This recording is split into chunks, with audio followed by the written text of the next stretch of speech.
सगळ्या तपासाला वेग आल्याचं बघायला मिळतं। अगदी किरण, तुम्ही असेच जोडलेले रहा। आणखी एका महत्त्वाच्या बातमी संदर्भातला तपशील तुमच्याकडून घ्यायचा आहे। गोंदू अशोक खरात प्रकरणी पीडित महिलांना प्रचंड मानसिक धक्का बसलाय।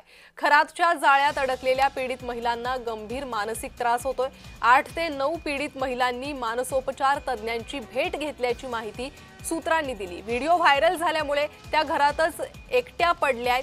त्या महिला नैराश्याच्या सावटाखाली आहे। पीडित महिलांची अज्ञात ठिकाणी चौकशी केली जाते अशी ही माहिती समोर आलेली आहे।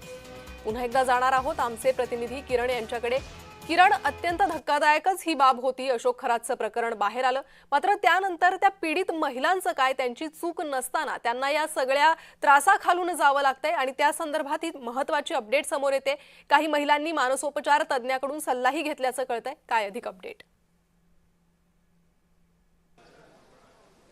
अशोक खरातवरती गुन्हा दाखल झाल्यानंतर या सगळ्या प्रकरणाचा तपास सुरू झाल्यावर अनेक महिलांवरती अत्याचार अशोक खरातने केलेला आहे अशा पद्धतीची माहिती तपासामध्ये एकूणच समोर आली आणि त्यानंतर अनेक महिलांनी अशोक खरातच्या विरोधात गुन्हा दाखल केला। पण मध्यंतरीच्या काळामध्ये अशोक खरातच्या आणि या महिलांचे जे व्हिडिओ आहेत ते सोशल मीडियावरती मोठ्या प्रमाणात व्हायरल झाले। अनेक लोकांनी हे व्हिडिओ व्हायरल केले आणि त्यानंतर या सगळ्या महिलांना जो आहे तो एक धक्का बसलेला आहे, ते नैराश्यामध्ये गेलेले आहेत अशा पद्धतीची माहिती सूत्रांनी दिलेली आहे।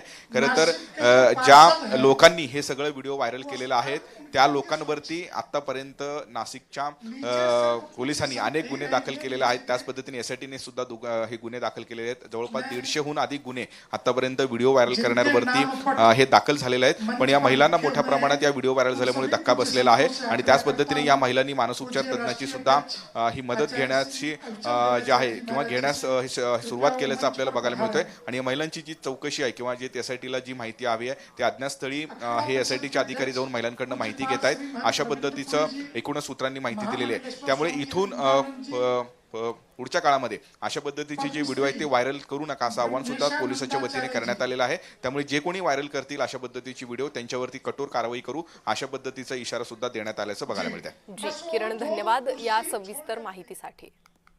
वळूयात पुढील बातमीकडे। एका विशिष्ट तारखेला अशोक खरातनं अनेक